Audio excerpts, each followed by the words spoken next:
قوت عشق سے ہر پست کو بالا کر دے، قوت عشق سے ہر پست کو بالا کر دے، دہر میں اسم محمد سے اجالا کر دے۔ دین و دنیا میں گر مقصود آرام ہے، دین و دنیا میں مقصود گر آرام ہے، ان کا دامن تھام لو جن کا محمد نام ہے صلی اللہ علیہ وسلم۔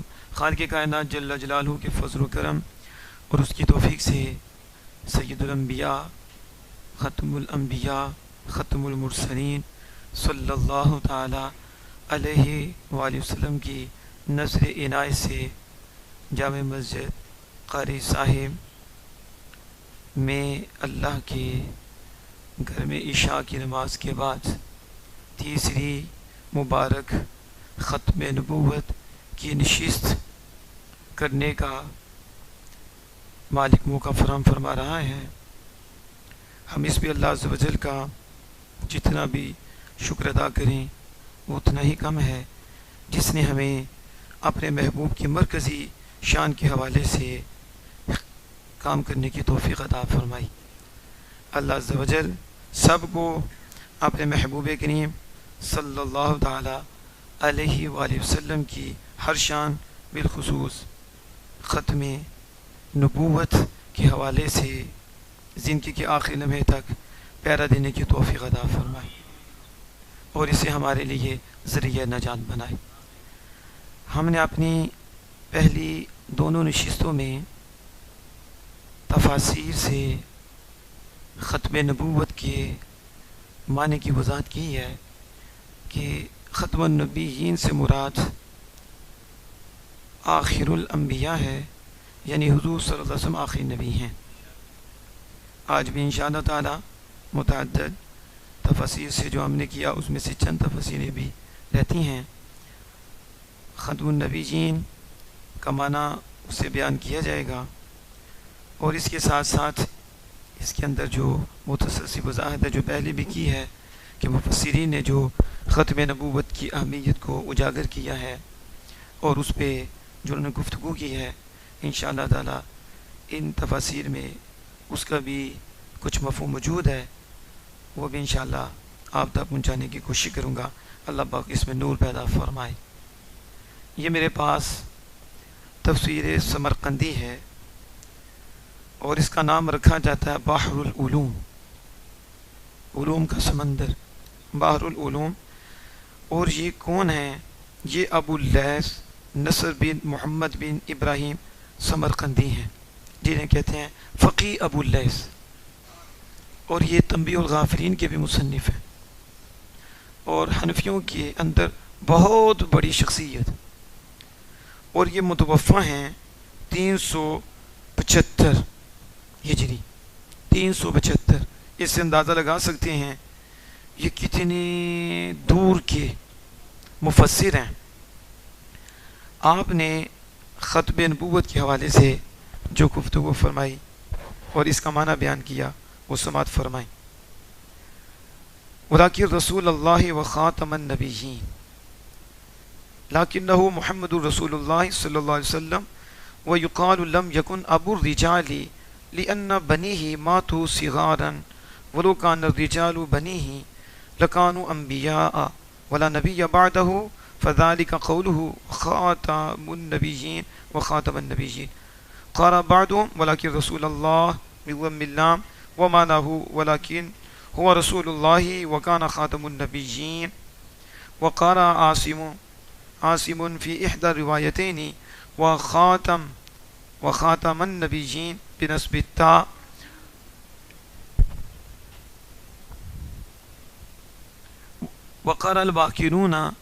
وقرأ الباقون بالكسر۔ آپ کہتے ہیں کہ ولیکن رسول اللہ کا مطلب یہ ہے کہ لیکن وہ محمد صلی اللہ علیہ وسلم اللہ کے رسول ہیں، اور کہا جاتا ہے کہ وہ مردوں کے باپ نہیں تھے۔ کہا جاتا ہے، یہ جو کہا جاتا ہے میں نے پہلے گفتگو کر دی ہے کہ راجل جو ہے یہ بالغ مرد پہ بھی بولا جاتا ہے اور راجل نابالغ بچے پر بھی بولا جاتا ہے، یعنی بڑے پر بھی بولا جاتا ہے، چھوٹے پر بھی بولا جاتا ہے۔ اس لیے یہ یقال سے کر رہے ہیں کہ یہ قول قوی نہیں ہے، یقال ہے کہ یہ سب کا قول نہیں ہے، بلکہ جو اچھی بات ہے جسے علامہ علوسی نے ہم نے پسند فرمایا اور کہا کہ لغت کے امام اور علوم عربیہ کے امام وہ زمخشری ہے، اور زمخشری نے یہ دونوں معنی کیے ہیں، اس لیے کہا یقال۔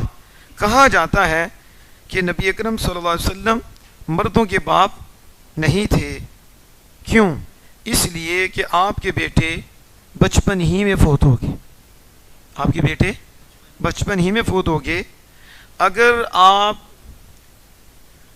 اگر وہ آپ کے بیٹے مرد ہوتے، یعنی زندہ رہتے حتیٰ کہ بالغ ہو جاتے، جو بات کا قول ہے بالغ ہو جاتے، تو پھر حضور کے بعد لکانو انبیاء، وہ سارے نبی ہوتے، وہ سارے نبی ہوتے، ولا نبی بعدہ، آپ کے بعد تو نبی کوئی نہیں، ولا نبی، تو آپ کے بعد کوئی نبی آ ہی نہیں سکتا۔ تو فذالک قولہ، تو اس کا قول یعنی اللہ کا فرمان، وخاتم النبیین، خاتمن یعنی لا نبی بعدہ، خاتم النبیین کا معنی لا نبی بعدہ، کہ آپ کے بعد کوئی نبی نہیں آ سکتا، کوئی نیا نبی نہیں آ سکتا۔ پھر آگے انہوں نے قرات کے بارے میں فرمایا کہ یہ رسول اللہ کو رسول اللہ بھی پڑھا جاتا ہے، معنی یہ ہے لیکن وہ رسول اللہ، وہ اللہ کے رسول ہیں، وہ کانا خاتم النبیین، وہ آخری نبی ہیں، وہ آخری۔ اب آپ نے بھی اس کا معنی یہ کیا، آگے پھر یہ قراتوں میں خاتم اور خاتم پہلے بھی گفتگو ہو چکی ہے۔ اب یہ جو انہوں نے کہا کہ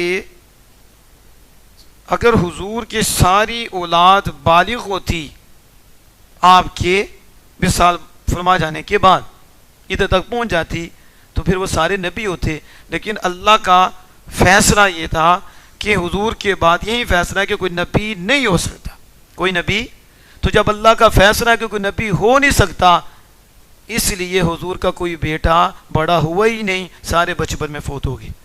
اور ان کا یہ جو قول ہے جو انہوں نے لکھا ہے، اس سے پتہ چلتا ہے کہ حضور صلی اللہ علیہ وسلم کی جتنی بھی اولاد تھی، یہ مذکر جتنی بھی اولاد تھی، یہ ساروں کے اندر نبوت کی اہلیت تھی، نبوت کی اہلیت تھی، اور نبوت کی لیاقت ان کے اندر موجود تھی، صلاحیت موجود تھی۔ لیکن جب کہ پیچھے ہم نے پڑھا کہ علامہ علوسی نے ہم نے جہاں گفتگو فرمائی، اس میں یہ بھی تھا کہ بطور خاص ایک ہی میں اہلیت تھی، اور وہ حضرت ابراہیم ہے جن کے لیے نص آئی ہے اور حدیث باب آئی ہے، لیکن وہ ظاہر ہے، وہ کیا ہے؟ وہ کوئی قطعیت نہیں ہے کہ باقیوں کے لیے اہلیت نہیں، باقیوں کے لیے۔ جیسی بات انہوں نے کی حضرت ابو اللیث، وہی بات یہ علامہ ساوی بھی کرتے ہیں، جو یہ شرح ہے جلالین کی، انہوں نے بھی یہی بات کی، اور وہ کہتے ہیں جو ہم نے پیچھے بھی گفتگو سنی تھی کہ یہ کوئی عقلی لازم نہیں یا قیاس منطقی نہیں کہ ہر نبی کا بیٹا بھی نبی ہو، جو تو حضور کا بھی ہر بیٹا ہی نبی ہو، یہ لازم نہیں، لازم نہیں۔ انہوں نے کہا ہاں حکمت الہیہ کا تقاضا ہے، حکمت کہ ایک نبی کے کتنے بیٹے نبی ہوں، ایک نبی کے کتنے بیٹے نبی ہوں، تو رسول اللہ کے بیٹے بڑے ہوں تو وہ نبی نہ ہوں، تو کیسے ہو سکتا ہے کہ باقیوں کو رب شرف دے اور جو سب سے افضل ہے انہیں اس شرف سے محروم کر دے؟ تو جب ایک نبی کے زیادہ بیٹے نبی ہیں تو اس سے سمجھ آتی ہے کہ اگر حضور صلی اللہ علیہ وسلم کے یہ سارے بیٹے بڑے ہوتے تو پھر شرف حضور کو اللہ دیتا، تقاضا تھا کہ پھر شرف دیتا تو سب کو نبی بناتا، تو پتہ چلا سب میں اہلیت ہے اور سب میں لیاقت ہے، سب میں صلاحیت ہے۔ یہ انہوں نے بات کی۔ لوگ جنہوں نے کہا صرف ایک میں ہے تو وہ کوئی قطعی بات نہیں، اور میں نے اس میں غور کیا تو مجھے یہ بات سمجھ میں آئی کہ جو بات علامہ ساوی کر رہے ہیں اور جو بات یہ حضرت ابو اللیث سمرقندی یہ کر رہے ہیں، یہ ہمارے دل کو لگتی ہے، اور اس میں ہمارے آقا دو جہاں صلی اللہ علیہ وسلم کی شان اور نکھر کر ظاہر ہوتی ہے۔ جب ایک میں لیاقت مانو گے، تین میں نہیں مانو گے تو اتنی عظمت واضح نہیں ہوگی، تو جب سب میں نبوت کی لیاقت مانو گے، صلاحیت مانو گے، اور یہ کہو گے کہ حکمت الہیہ کا تقاضا یہ ہے کہ بقیوں کو دیا اور اپنے محبوب کے بڑے ہو جائیں تو انہیں نہ دے تو یہ تو اللہ کرے گا ہی نہیں، کیونکہ یہ حکمت کی خلاف ہوگا لیکن اس کا فیصلہ ہے کہ نبی حضور کے بعد کوئی ہو نہیں سکتا، اس لیے اس مالک نے ان کو پہلے ہی موت دے دی، انہیں بالغ حضور کے بعد ہونے ہی نہیں دیا۔ یہ بات کی کہ ان میں لیاقت موجود تھی، صلاحیت ان کے اندر موجود تھی، اور اگر اللہ وہ بڑے ہوتے اور انہیں نہ دیتا تو پھر یہ بات آنی تھی جو حضور سے نیچے ہیں ان میں ایسے انبیاء ہیں جن کو متفرق جدا جدا کر کے مالک نے یہ شان دی ہے، اور اپنے محبوب جن کے صدقے ساری کائنات بنائی ہے ان کے بچے بڑے بھی ہو گئے تو کوئی ایک نبی نہیں ہو سکا، تو یہ حضور پہ بات آتی تو یہ اللہ کی حکمت کا تقاضا ہے، لیکن اللہ فیصلہ فرما چکا کہ حضور آخری نبی ہیں، اس لیے اگر وہ بڑے ہوتے تو نبی ہوتے تو حضور خاتم الانبیاء نہ ہوتے، تو اللہ عز و جل نے یہ فیصلہ فرما دیا کہ محبوب کے بچے ہوں، لیاقت بھی ہوگی، لیکن محبوب کا ایک بیٹا بھی بڑا نہیں ہو سکے گا، حضور کے بعد بالغ نہیں ہو سکے گا، نہ نبوت کسی کو مل سکے گی۔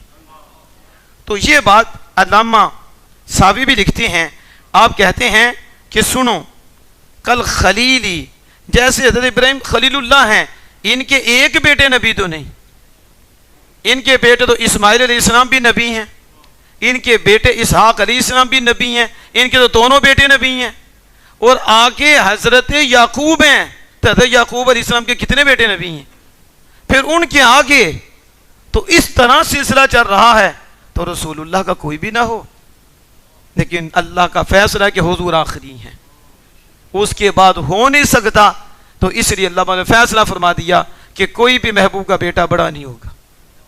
یہ مالک کا فیصلہ تھا، اور اس میں انہوں نے کہا کہ دیکھو وَنَبِيُّنَا أَكْرَمُهُمْ وَأَفْضَلُهُمْ، ابراہیم علیہ السلام کے دونوں بیٹے نبی اور حضور کا ایک بھی نہ ہوتا، اور دوسرے کہا وَنَبِيُّنَا أَكْرَمُهُمْ، ہمارے نبی تو ان سب سے اکرم ہیں، ان سب سے عزت والے ہیں، وَأَفْضَلُهُمْ، ہمارے نبی تو سارے نبیوں سے افضل ہیں، فَلَوْ عَاشَ أَوْلَادُهُ اِقْتَدَى تشریف اللہ لہو جعلہم انبیاء لجمعہ مزایا المتفرقہ فی غیرہ فتدبر۔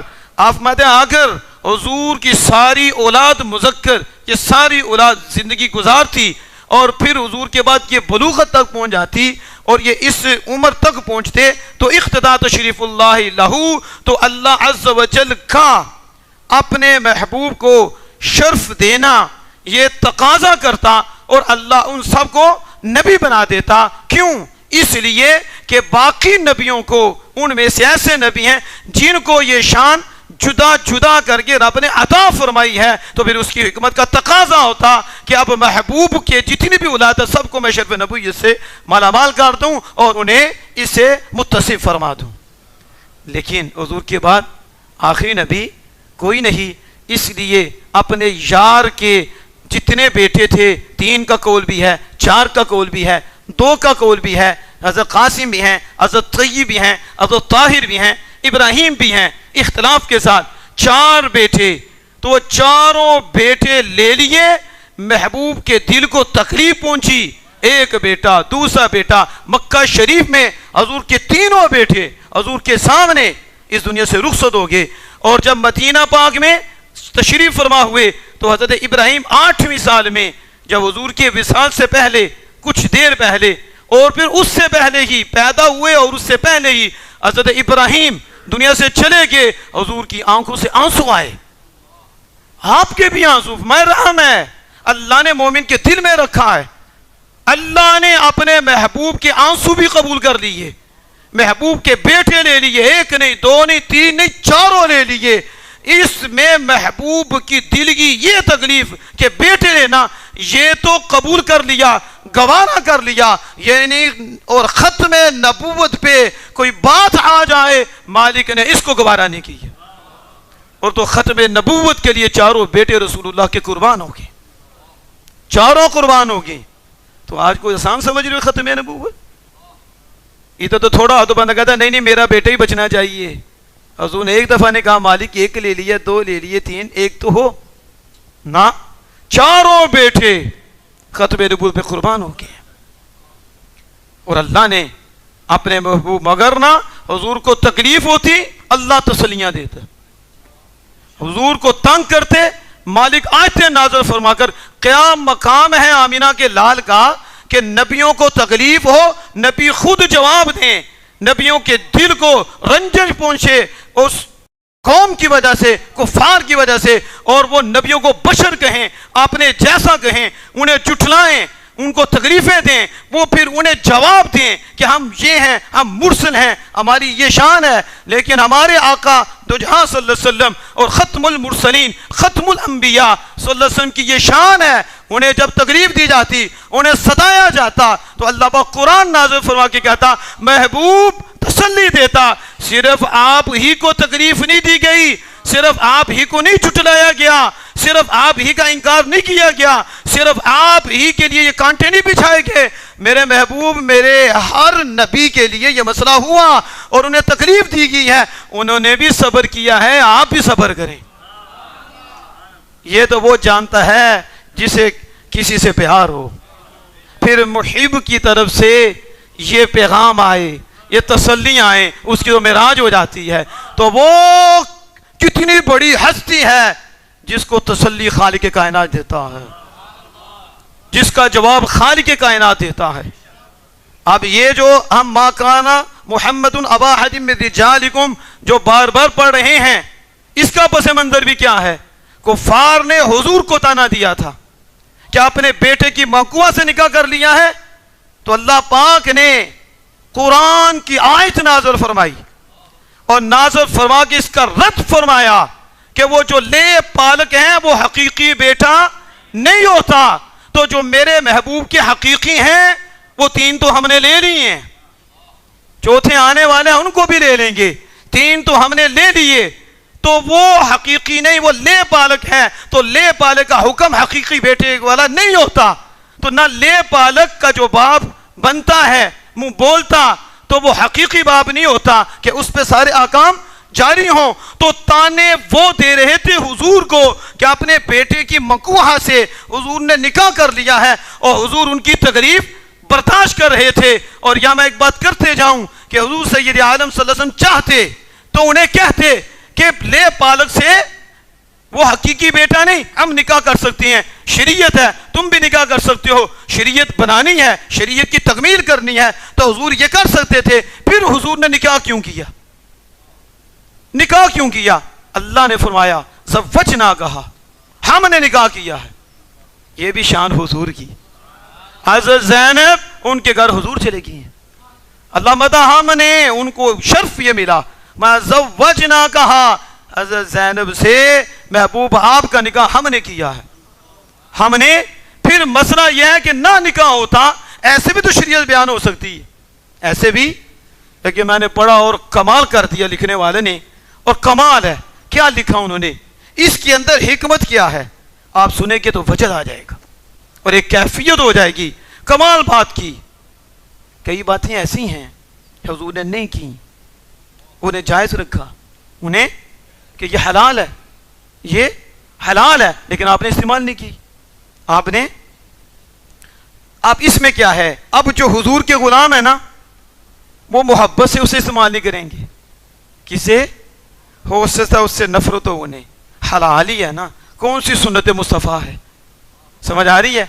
حلال ہی ہے نا، کون سی سنت مصطفیٰ ہے جسے خوش ہو کے کر لیں، حضور کو دیکھ کر کر لیں، یہ تو ایک جائز ہے، تو ہو سکتا ہے اس سے نفرت ہو، کون سا فرض لازم سنت ہے، کوئی طریقہ ہے کہ یہ کرنا ہے، انہوں نے لکھا دب، ادھر لکھا ہے کہ دب کا کھانا حلال ہے، لیکن اس سے نفرت ہے، آپ نے نہیں کھائی، آپ نے تو کہا اس میں یہ بھی حکمت ہے کہ حضور ایک کہہ دیتے تو جائز تھا، جائے کوئی نہ کرتا کہ حضور نے کیے ہی نہیں، تو یہ جائز تو ہے، لیکن محبوب کیا ہے، پسندیدہ کیا ہے، سنت کیا ہے؟ اللہ نے محبوب کو کہا نکاح کریں، اور ہم نے کر دیا، تکمیل شرع بھی ہوگی، سنت مصطفیٰ بھی بن گئی۔ اب جب کوئی دیکھے تو وہ کہے جائز بھی ہے، سنت مصطفیٰ بھی ہے، جائز بھی ہے، تو پھر وہ محبت اور خوشی سے کرے گا اور ثواب بھی پائے گا اور بارگاہ مصطفی میں بھی جائے گا، روحانیت میں وہاں بھی جائے گا۔ تو حضور نے شریعت کا مسئلہ ہائی لائٹ کرنے کے لیے، واضح کرنے کے لیے کسی کی ملامت کی پرواہ نہیں کی کہ یہ کیا کہیں گے، پتہ ہے انہوں نے کہنا ہے، ان کے اندر فاسد سوچ ہے، انہوں نے تانے بھی دینے ہیں، تشریح بھی دینی ہے۔ پتہ چلا شریعت کے معاملے میں کسی کا کوئی لحاظ نہیں کہ یہ باتیں کریں گے، یہ وہ کریں گے۔ تم نے باتوں کا کلمہ پڑھا ہے کہ اللہ اس کے رسول کا پڑھا ہے؟ جنہوں نے شریعت بیان کی انہوں نے ہر پتھر کھائے ہیں، کانٹوں سے چلے ہیں، لیکن تبلیغ خدا کو نہیں چھوڑا، خدا کی طرف سے تبلیغ کو نہیں چھوڑا، وہ پیغام پہنچاتے رہے ہیں۔ اس لیے آج یہ پیغام ہے، ختم نبوت کے لیے لوگ ڈر رہے ہیں، یہاں تو ایک شریعت کا مسئلہ ہے جسے حضور کر رہے ہیں، پتہ بھی انہیں طنز و تشنیع کرنی، پھر انہوں نے کی، پھر انہوں نے حضور پہ انگلیاں اٹھائیں، تو جب انہوں نے انگلیاں اٹھائیں تو جب بندہ مالکوں کے لیے کرتا ہے پھر مالک ان کا منہ توڑ جواب بھی دیتے ہیں اور منہ بھی دوسری طرف لگا دیتے ہیں۔ جب انہوں نے یہ تانے دیے، اللہ نے قرآن نازل فرمایا، یہ بھی میں محبوب تم خود کہہ دو، قرآن ما کان محمد ابا احد من رجالکم، انہیں کہہ دو تمہارے جو چنے ہوئے بچے ہیں میں ان میں سے کسی کا باپ نہیں ہوں، چاہے چھوٹے ہوں چاہے بڑے ہوں، وہ تو لے پالک ہے، میں تو اپنے بیٹوں کا باپ ہوں، میں تو ان کا باپ ہوں۔ تو یہ آیت نازل ہوئی اور اللہ عز و جل نے کس انداز سے بیان فرمایا، ایک تو رد ہوا اور ساتھ ہی محبوب کی شانیں بیان کی، محبوب کی۔ بتاؤ ادھر وہ مسئلہ ہے تھا، دیکھیں وَلَٰكِن رسول اللہ و خاتم النبیین میں یہ تھا کہ ان کے باپ نہیں حقیقی، لیکن یہ نہ سمجھنا کہ وہ روحانی باپ نہیں ہے۔ وَلَٰكِن رسول اللہ و خاتم النبیین، وہ اللہ کے رسول ہیں، وہ خاتم النبیین۔ پھر آگے اللہ پاک نے حضور کی سب نبیوں سے ممتاز شان خاتم النبیین بطور مدح ذکر کی ہے۔ یہ مدح پہ ہم گفتگو بعد میں کریں گے جب ان نالائقوں کا جواب دیں گے، اس میں یہ باتیں آئیں گی کہ یہ مقام مدح ہے یا فضیلت ہے یا کیا ہے، یہ انشاءاللہ تعالی اس کو ہم آگے جا کے ڈسکس کریں گے۔ اور اب یہ دیکھیں ہمارے پاس ہے تفسیر نصفی، تفسیر یہ مدارک تنزیل، مدارک التنزیل و حقائق التنزیل، یہ کن کی تعریف ہے؟ یہ ابو البرکات عبداللہ بن احمد بن محمود نصفی علیہ رحمت الرحمن، اور یہ 730 میں یہ ان کی سن لکھی ہوئی ہے۔ اس میں بھی آپ نے ختم نبوت کا یہی معنی کیا، آپ نے بھی یہی معنی کیا، اور وہ کیا ہے؟ آپ کہتے ہیں کہ خاتم بامانہ تابع، یعنی خاتم تابع کے معنی میں ہے۔ کیا مطلب؟ ای آخرہم، یعنی خاتم النبیین کا معنی ہے کہ حضور آخری نبی ہیں، حضور آخری، لا ینبئ احد بعدہ، اور حضور کے بعد کوئی نبی نہیں آ سکتا، لا ینبئ، یا کوئی نبی نہیں بنایا جا سکتا، منصب نبوت نہیں دیا جا سکتا۔ اور پھر آگے وہی بات جو کشاف نے کی، وعیسیٰ ممن نبئ قبلہ، تو عیسیٰ علیہ السلام کو نبوت پہلے ہی دے دی گئی، بعد میں کسی کو نہیں ملے گی، اور جب عیسیٰ علیہ السلام دنیا میں آئیں گے تو شریعت مصطفیٰ پہ عمل کریں گے۔ اور گویا کہ عیسیٰ علیہ السلام حضور کے کچھ امتی ہیں آپ صلی اللہ علیہ وسلم کے۔ تو یہ تفسیر مدارک والے انہوں نے یہ لکھا، اور انہوں نے یہ بھی کہا کہ اسے اگر بکسر تا خاتم بھی پڑھیں تو خاتم، دونوں قراتیں ہیں، معنی یہی ہے، ولیکن نبیًا خاتم النبیین، لیکن وہ نبی ایسے ہیں جو نبیوں کے آخر ہیں، آخری یہ تفسیر نصفی میں ہے، اور یہ ہے تفسیر فتح البیان فی مقاصد القرآن، فی مقاصد. یہ کبھی موقع ملا تو پھر اس کے حوالے سے ہم کچھ چیزیں ہائی لائٹ کریں گے، کیونکہ یہ بد مذہب کی تفسیر ہے. لیکن اس نے یہ لکھا ہے ادھر، اس نے کہا یہ تفسیر سلفی ہے، اثری ہے، خالی من اسرائیلیات، ہی اس کا دعویٰ ہے یہ اسرائیلیات سے خالی ہے، جدلیات بہودگی سے بھی خالی ہے، اور کلامیہ سے بھی خالی ہے. کیا کہتا ہے یہ تفسیر ایسی ہے کہ یغنی عن جمیع تفاسیری ولا تغنی جمیعها عنہ، ساری تفسیریں ایک طرف ہیں، یہ اکیلی ایک طرف ہے. یہ کہتا ہے سلفی، کہتا ہے یہ ساری تفسیروں سے بے پرواہ کر دے گی، اور وہ ساری جتنی بھی تفسیریں ہیں اس سے مستغنی نہیں ہیں، یعنی وہ ساری اس کی محتاج ہے، یہ کسی کی محتاج نہیں ہے. یہ اکیلی پڑھ لو، سب کی محتاجی دور ہو جائے گی. تم مشکل کشا نہیں مانتے، یہ تفسیر کو ساری تفسیروں کو مشکل کشا بنا دی ہے. کہہ نہیں رہے کہ بے پرواہ، تو بے پرواہ کون ہے؟ اللہ الصمد، اللہ بے نیاز ہے. وہ کہتے ہیں یہ جو تفسیر ہے یہ تمہاری ساری تفسیروں سے بے نیاز ہے. یہ لکھا اس نے. اغنا یغنی سارے جو پڑھے ہوئے جانتے ہیں اغنا کا مطلب کیا ہے؟ بے پرواہ کر دینا. کیا کرنا؟ تو وہ کہتا ہے یغنی عن جمیع تفاسیری، یہ ساری تفسیروں سے بے پرواہ کر دیتی ہے، ولا تغنی جمیعها، اور ساری تفسیریں اس سے بے پرواہ نہیں کرتی. کیا مطلب؟ یہ ساری تفسیروں کی مشکل کشا ہے، حاجت روا ہے، وہ ساری اس کے آگے دست نگر ہیں. سمجھ آئی؟ تیری تفسیر تو حاجت روا ہو تو آمینہ کے لال کچھ بھی نہ ہو، لیکن پھر بھی اس کے ہم دکھائیں گے کہ اس نے کیا کچھ لکھا ہے، کیا کچھ. لیکن میں نے یہ بتا دیا کہ یہ کس کی ہے، یا بھی نام بھی اس کا سن لی. نام اس کا کیا ہے؟ نام اس نے لکھا امام ابو الطیب صدیق بن حسن بن علی، یہ حسینی القنوی البخاری. یہ آگے تحقیق شیخ عبدالرزاق مہدی ما فائل سے شاملہ دار الاسلام العربی، یہ وہ دار الکتاب عربی بیروت لبنان، بیروت لبنان. اب وہ کیا لکھتا ہے اس کے اندر، میں کبھی موقع ملا پھر بتائیں کہ اس نے ہمارا موقف ہے اس کو ہائی لائٹ کیا. جہاں اصحاب کہف کے کتے کا واقعہ آتا ہے نا، تو اس میں ایسی بات لکھی ہے کہ سارے کتوں کو مار دیا اس نے، اپنوں کو، وہی ہے نا. تو اس نے خود ہی زہریلی دوائی دی ہے. لیکن موقع ملا تو انشاءاللہ اس کو کریں. یہی بات ہوتی ہے نا، کہتے ہیں جادو وہ جو سر چڑھ کر بولے، جادو وہ. بات ہماری ہے، تفسیر ان کی ہے، تفسیر اور ان کے خلاف ہے.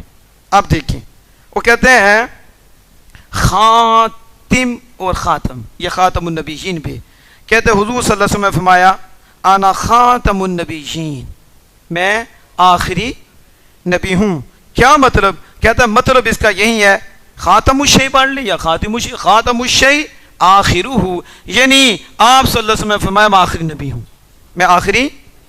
اور اس نے کہا قال الحسن، حسن نے کہا الخاتم هو الذي ختم به والمعنى ختم اللہ به النبوة فلا نبوة بعده ولا معه ولا. یہ ایک اور بات کہا گیا ہے، وہ جو کہتا ہے نا یہ بے پرواہ کرتی ہے اور مشکل کشائی کرتی ہے تفسیر، تو اس میں ایک بات لکھی گیا ہے، اور یہ پیچھے کسی تفسیر والے نے نہیں لکھی. یا ہم نے جتنی بھی تفسیروں کا ذکر کیا اور آج تیسری نشست ہے، اس میں کسی نے بھی یہ بات نہیں کی جو اس سلفی نے کر دی ہے فی مقاصد القرآن، تو اس نے کی. یہ کہتا ہے حسن نے کہا خاتم وہ ہے جس کے ذریعے مہر لگائی جائے، ختم کیا جائے. معنی کیا ہے؟ ختم اللہ بالنبوہ، اللہ نے آپ کے ذریعے نبوت کو ختم کر دیا، آپ کے ذریعے. فلا نبوت بعد، تو پھر حضور کے بعد کوئی نبی نہیں آئے گا، حضور کے بعد کسی کو نبوت نہیں ملے گی. ولا معہ، ولا کہتا ہے نہ حضور کے وصال کے بعد نہ حضور کی موجودگی میں کسی کو نبوت ملے گی. یہ وہ جملہ ہے جو کسی ابھی تک مفسر کا ہم نے نہیں پڑھا جو اس نے کہا. اور میں سمجھتا ہوں یہ ایسا جملہ ہے کہ پوری دیوبندیت کی نسل کو اس نے مار دیا، پوری دیوبندیت کی نسل کو اس مقاصد القرآن والے نے زمین بوس کر دیا. وہ ہم جب رد کریں گے بتائیں گے کہ ان ظالموں نے زمین کے نیچے بھی نبی ماننا ہے، انہوں نے حضور کی موجود کے بھی اوپر نیچے وہ اثر ابن عباس کو لے کر انہوں نے یہ بکواس کی ہے۔ اس لیے ہم کہتے ہیں ختم نبوت اگر کوئی مانتا ہے اور ختم نبوت پیرا دیتا ہے، آج کا نہیں، صحابہ سے لے کے اب تک وہ اہل سنت و جماعت ہے۔ حنفی جو بعد میں امام صاحب پہ اس سے لے کے آگے بھی، پھر آگے بریلوی، پھر اعلیٰ حضرت عظیم المرتبت۔ تو یہ میں بات کر رہا ہوں ولا معہو، کہ حضور کے ہوتے ہوئے بھی کہتا ہے کوئی نبی نہیں بن ہی نہیں سکتا حضور کی موجودگی میں، ولا بعدہ، نہ حضور کے بعد۔ تو یہ جملہ ہم پھر آگے ہائی لائٹ کریں گے جواب دیتے ہوئے اس تفسیر کا، وہ آپ نے اپنے ذہن میں اس کو رکھیں۔ تو پھر کہا حضرت ابن عباس رضی اللہ تعالیٰ عنہ نے کہا کہ اگر اللہ پاک فرماتا ہے اگر، یعنی اس کا یہی مطلب بنتا ہے میں نبیین آپ کے ذریعے ختم نہ کرتا تو میں آپ کے بیٹے جو آپ کے بعد ہوتے انہیں نبی بنا دیتا، انہیں، یہ بھی وہ بات کر رہا ہے۔ اور پھر آگے جا کے اس نے بات کی، بے شک جب حکم دیا کہ اللہ نبی یا بعدہ لم یوتیہ ولدن ذکرن یصیر رجلن، کہا جب اللہ پاک نے یہ حکم کیا کہ اللہ نبی یا بعدہ کہ حضور کے بعد کوئی نبی نہیں آ سکتا، تو اس لیے اللہ پاک نے حضور کا کوئی بیٹا بھی ایسا نہیں رہنے دیا کہ جو مرد بن جائے اور بالغ ہو جائے۔ اس لیے جب اللہ نے کہہ دیا کہ آخری نبی میرے محبوب ہیں، اس لیے کسی بچے کو بڑا ہونے ہی نہیں دیا، حضور کے بعد بلوغ سے پہلے پہلے سب کو ہی اپنے پاس بلا لیا۔ اب یہ بھی وہ بات کر رہا ہے، اور اس کے ساتھ اس نے اور بات کی۔ تو آپ نے اس کو اپنے ذہن میں رکھنا ہے کہ جس کو اس نے نام دیا ہے فی مقاصد القرآن فتح البیان، اور اس کے اندر ہی، اور اس نے پھر مزید جو ہم نے آج ان احادیث کی کتب کو بھی آج ہم نے اس سے بھی حدیث پاک کا ذکر کرنا تھا اور حوالہ دینا تھا۔ بخاری شریف یہ ہمارے پاس ہے، اور یہ بھی بخاری شریف کی حدیث پاک لے آئے، اور اس نے اس کے ساتھ ایک نہیں، ایک، دو، تین، چار تخریر کے ساتھ ذکر کر رہا ہے، یہ علماء جانتے ہیں۔ اور یہ کہتا ہے کہ اخرج احمد و مسلم عن ابی سعید الخدری جی، کہ یہ حدیث امام احمد، امام مسلم نے حضرت ابو سعید خدری رضی اللہ تعالیٰ عنہ سے تخریج کی۔ قال رسول اللہ صلی اللہ علیہ وسلم مثلی و مثل النبیین کمثل رجل بنا دارا فانتہا الى لبنۃ واحدہ فجئت انا فاتمت تلک اللبنہ۔ تو وہ حدیث بیان کی حضور نے، میں میری مثال اور باقی نبیوں کی مثال جو ہو گئے، میری مثال اور نبیوں کی مثال کیسی ہے؟ کہا اے اس شخص کی طرح ہے جس نے گھر بنایا، جس نے، اور ایک اینٹ رہ گئی، باقی سارا مکمل ہو گیا، کیا رہ گئی؟ پھر میں آیا، فجیت آنا، پھر میں تشریف لایا، اور کیا کیا؟ میں تشریف لایا، فاتمت تلک اللبنہ، میں نے اس اینٹ کو پورا کر دیا، اور وہ اینٹ میں ہوں، جو جگہ تھی وہ میں نے پور کر دی، آگے کوئی دروازہ رہا ہی نہیں، کوئی سوراخ رہا ہی نہیں۔ اس کے اوپر اس قادیانی بدماش نے جو بکواس کیا ہم اس کو بعد میں ہائی لائٹ کریں گے۔ اور یہ یاد رکھیں یہ مثال دی ہے، یہ مطلب نہیں کہ نبی اینٹیں ہیں، یہ مثال، یہ مطلب نہیں۔ ویسے بدبخت جب بندہ، میں نے کل بھی بتایا تھا، جو بندہ بے ادب ہو جاتا ہے، بے حیا ہو جاتا ہے، اسے نہ خدا کا ہے، نہ خدا کے مصطفیٰ کا ہے، نہ مخلوق کا ہے، نہ باپ کا ہے، نہ ماں کا ہے، اسے کسی کا نہیں ہوتا۔ اس لیے بکواس کرنے والے یہ بکواس کرتے ہیں کہ وہ اینٹیں ہیں، تو عیسیٰ علیہ السلام آئے تو اینٹیں ٹوٹ گئیں، نعوذ باللہ۔ یہ تو مثال تھی یہ سمجھانے کے لیے کہ عمارت دیکھو پوری ہو جائے تو بیچ میں ایک اینٹ کی جگہ رہ جائے تو انکمپلیٹ ہے، تو جب وہ اینٹ لگ جائے تو وہ کمپلیٹ ہو جاتا ہے، باقی گنجائش نہیں رہتی۔ تو حضور نے مثال دے کر سمجھایا، نبی آئے وہ ایک گھر کی طرح ہے جس نے گھر بنایا لیکن ایک اینٹ رہ گئی، وہ کمی رہ گئی، ابھی پوری نہیں ہوئی، تو وہ اینٹ میں ہوں، میں نے آ کے وہ کمی پوری کر دی، اب میرے بعد کوئی نبی نہیں ہے میرے بعد۔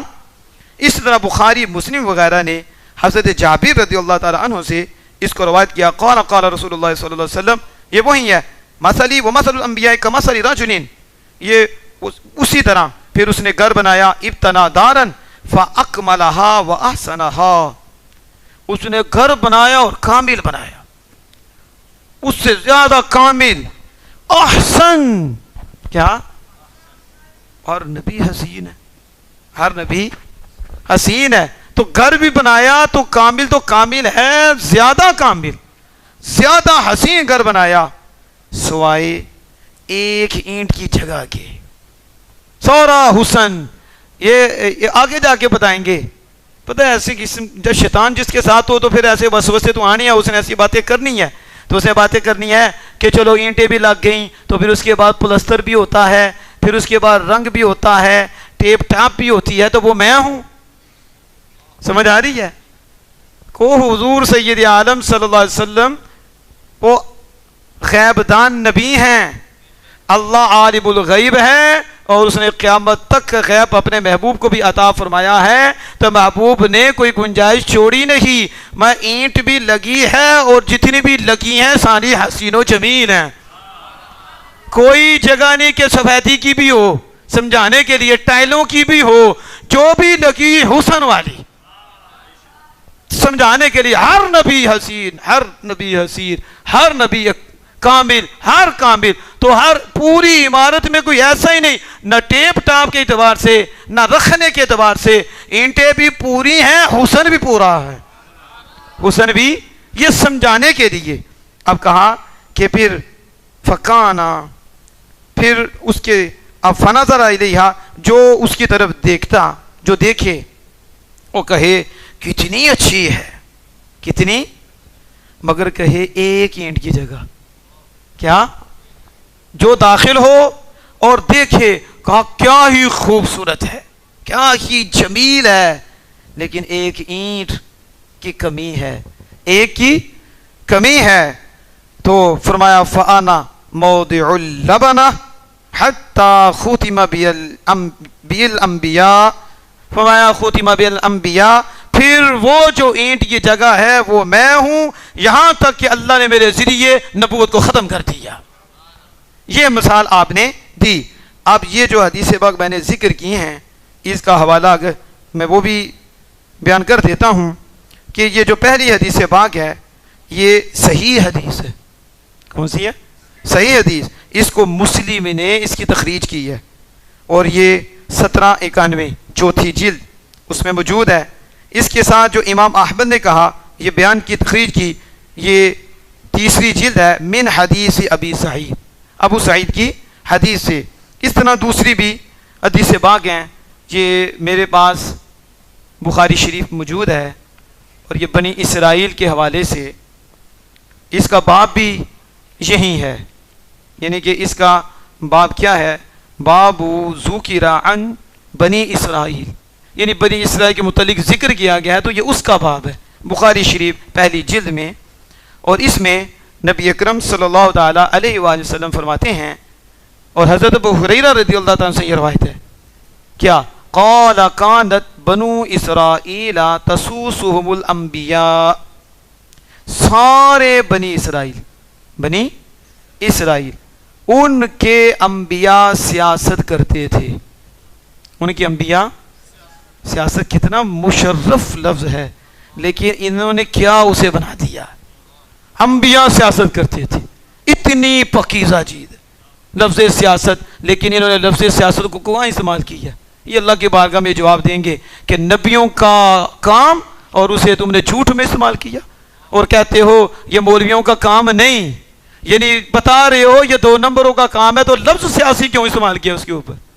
پھر صاحب بتاؤ کہ یہ ہے، یہ دین کی ہے ہی نہیں، دین سے الگ تھلگ ہے۔ تو ہر نبی بنی اسرائیل کا تسوسهم الانبیاء سیاست کرتا تھا، کلما ہلاک نبی خلفہ نبی، کہا جب کبھی ایک نبی فوت ہو جاتا، ان کا انتقال ہو جاتا، تو ان کے بعد نبی آ جاتا، ان کے بعد۔ لیکن اگلی بات بھی کی، لا نبی بعدی، کا ہر نبی جب جاتے تو دوسرا نبی آ جاتا، لیکن میرے آقا آئے ان کے بعد نبی کوئی نہیں آ سکتا۔ لا نبی بعدی، یہ بخاری ہے، یہ اور یہ ہماری ہے، اس کی ہے، یہ بخاری ہے ہماری ہے۔ تو ہم کہتے ہیں بخاری پڑھو تو عاشقوں کی پڑھو، بخاری اور ساری پڑھو، بخاری پڑھو ساری پڑھو اور اس کی پڑھو جس کے دل میں محبت مصطفیٰ ہے۔ تو اس لیے کہا بنا عشق جو پڑھتا ہے بخاری، آتا ہے بخار اس کو نہیں آتی بخاری، آتا ہے بخار اس کو نہیں آتی بخاری، اسے بخاری پڑھ کے بخار آتا ہے، ہمیں بخاری پڑھ کے بخار جاتا ہے، ہماری محبت پڑتی ہے۔ کیسی بات ہے، حضور کا فرمان حضور کے خلاف، حضور کا فرمان حضور کی شان کم ہو، یہ کیسے ہو سکتا ہے؟ فرمان مصطفیٰ ہو اور شان مصطفیٰ نہ ہو، لیکن اینک ٹھیک نہ ہو تو قصور اپنی اینک کا ہے اور آنکھ کا ہے، اسے کسی سے علاج کرا تمہیں ان لفظوں سے بھی نور نظر آئے گا، لیکن جو نور والے کو مانتے نہیں اسے کیا نور نظر آئے گا؟ وہ تو نور کے بھی منکر ہیں، انہیں شیطان کا دھواں ہی نظر آئے گا۔ اب دیکھو یہ جو میں حدیث پاک آگے بیان کی ہے کہ تسوسهم الانبیاء، یہ بخاری شریف میں موجود ہے، اور دوسری حدیث پاک ہے، اور وہ کیا ہے؟ وہ نبی اکرم صلی اللہ علیہ وسلم نے اپنے اسماء گرامی بیان فرمائی، اپنے اسماء، تو فرمایا میرے 5 نام ہیں، یہ اس کا یہ مطلب نہیں صرف 5 ہی ہیں، اب بہت ہی اسکالر آگے نے، اب کیا آگے ہیں؟ بہت ہی اسکالر آگے نے، اللہ پاک ہے نا شیطانہ تو بھی بچائے ہمیں۔ ایک حدیث بڑی فیصلہ کر دیا، ایک حدیث بڑی فیصلہ کر دیا، تو ایک حدیث سے فیصلہ ہوتا؟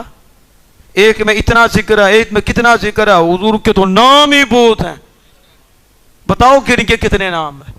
حضور کے کتنے نام، سمندروں میں اور نام، مچھلیوں میں اور نام، آسمانوں میں اور نام، کدھر اس موقع کے مطابق نام، ماہی حضور کا نام، حاشر حضور کا نام، حضور کے کتنے نام ہیں؟ دافع البلا بھی حضور ہیں، دافع بھی حضور ہیں، اور رافع البلا بھی حضور ہیں، اور کاشف الکرب بھی حضور ہیں، اور رافع الرتب بھی حضور ہیں۔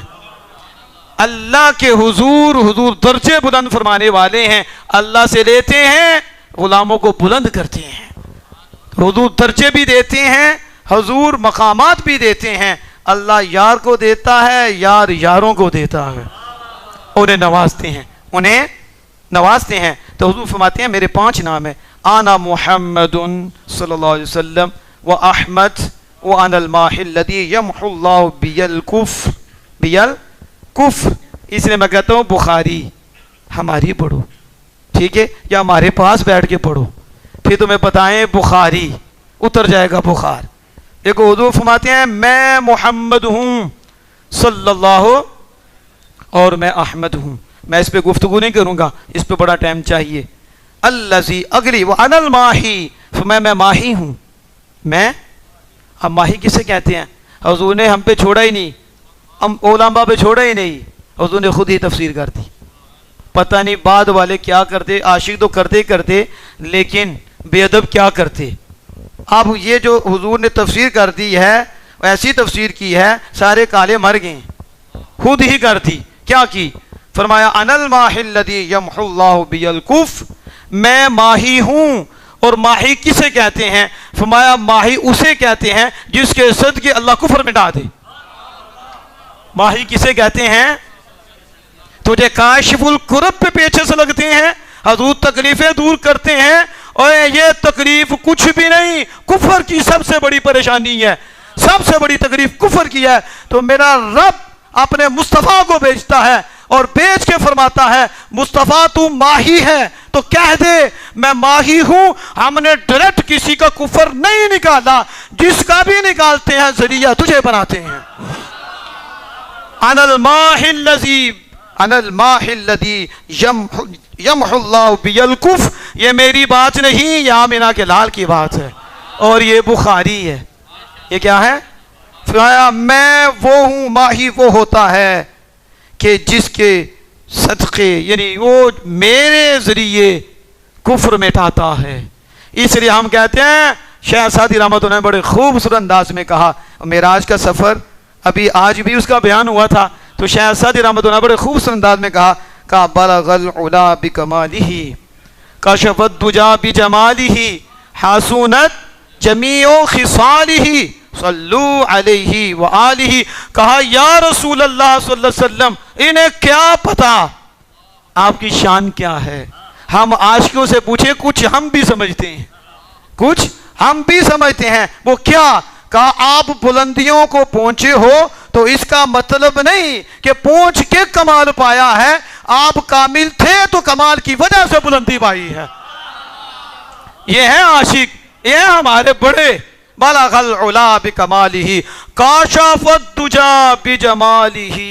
کفر کی تریکیاں کیسے چھٹیں، کیسے چہرے چمکے دل کے، پھر دل سے باہر لائٹیں آئیں، کیسے آفتاب آسمان نبوت کے اور آفتاب کے آسمان کے ستارے کیسے بنے، کیسے راہبر بنے، کہاں سے کہاں تک حضور نے پہنچایا.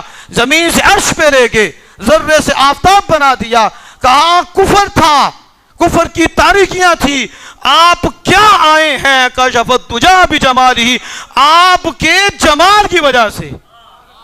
آپ کے کیا انداز ہے شیخ سعدی رحمۃ اللہ علیہ. ادھر تو ذات کی بات بھی کر رہے، ذات کے جمال کی بات کر رہی. آپ کے جمال کی وجہ سے کفر چھٹ گیا، کفر کی طریقیاں ہٹ گئیں. تو حضور خود فرما رہے ہیں سعدی تیری محبت اپنی جگہ، لیکن نور تو ہم سے لیا ہے. تو سعدی جو کہہ رہے ہیں ہم اس کے اوپر مہر لگا رہے ہیں کہ میں ماہی ہوں، اور ماہی اسے کہتے ہیں جس کے صدقے رب کفر مٹاتا ہے. یہ کہتے ہیں ہم ڈائریکٹ. ہم نے کہا ڈائریکٹ جاؤ گے جہنم میں، آئے بھی انڈائریکٹ ہیں، جائیں گے جنت میں انڈائریکٹ. آمینہ کے لال کے ذریعے آج بھی حضور سے مل رہا ہے، قبر میں بھی حضور سے ملے گا، حشر میں بھی حضور سے ملے گا، حضور کے قدموں میں رہتے ہوئے جنت میں پہنچیں گے. تو اس لیے حضرات محترم آپ تو زندہ ہیں جی. آتے تو بزرگ بیٹھے ہیں، ایسے لگتا ہے کہ سر بزرگ جوانی ہمارے ہاں کیا ہے.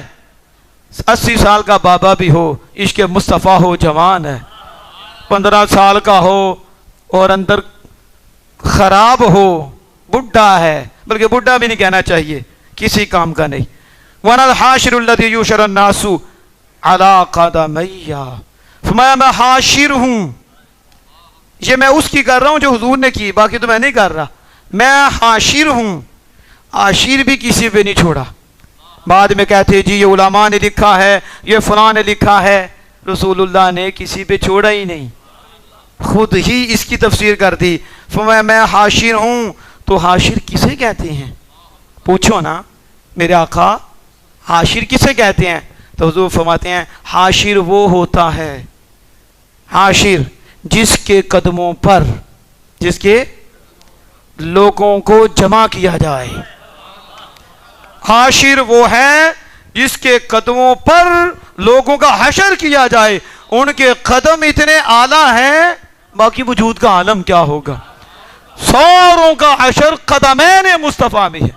یہ میری نہیں، حضور نے خود میں میرے قدموں پہ حشر ہوگا. اللہ نے مجھے یہ شان دی ہے، مجھے حاشر بنایا ہے. میں بتا دیتا ہوں کہ حاشر کہتے کسے ہیں. میں اوپر ہوں گا، سارے میرے قدموں میں ہوں گے. اب بھی تمہیں بخاری کی سمجھ نہ آئے؟ اب آگے سنو. فرمایا وَأَنَا الْعَاقِبُ، اور بے شک میں عاقب ہوں. میں کیا ہوں؟ اور عاقب بھی بعد والوں پہ نہیں چھوڑا. عاقب بھی اب کل انشاءاللہ تعالی اس کی وضاحت کریں گے، لیکن زبانی میں بتا دیتا ہوں کہ حضور سید عالم صلی اللہ علیہ وسلم نے عاقب کی بھی تفسیر خود فرمائی اور اس کی تعریف خود فرمائی. الذی لیس بعدہ نبی. عاقب کہتے ہیں پیچھے آنے والا. کسے؟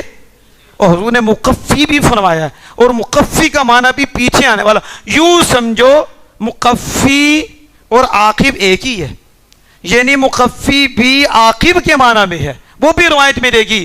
تو حضور صلی اللہ علیہ وسلم فرماتے ہیں انا العاقب الذی لیس بعدہ نبی. میں عاقب ہوں، اور عاقب اسے کہتے ہیں جس کے بعد کوئی نبی نہیں آ سکتا.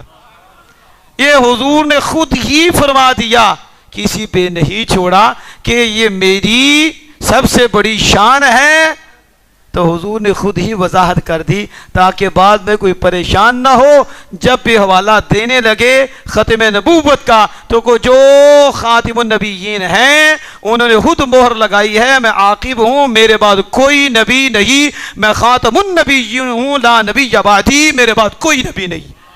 اب انشاءاللہ تعالی کل ایک تفسیر ہے کہ یہ تفسیر ابن کثیر، اور اس میں بھی وہ بڑی کمال گفتگو کی ہے، اور یہ بھی دوسروں کا استاد ہے یہ بھی، لیکن اس نے بڑی باتیں اس کے اندر لکھی ہیں. انشاءاللہ تعالی اللہ پاک ہمیں اور آپ کو زندگی عطا فرمائے اور زندگی محبوب کی عزت پہ قربان کرنے کی توفیق عطا فرمائے، اور آج کی اس نشست کو مالک کمی کوتاہی سے درگزر فرماتے ہوئے اپنی پاک بارگاہ میں قبول فرمائے، اسے ذریعہ نجات بھی بنائے اور اپنی محبت اور اپنے قرب کا مالک اسے ذریعہ بنائے. وآخر دعوانا الحمدللہ رب العالمین.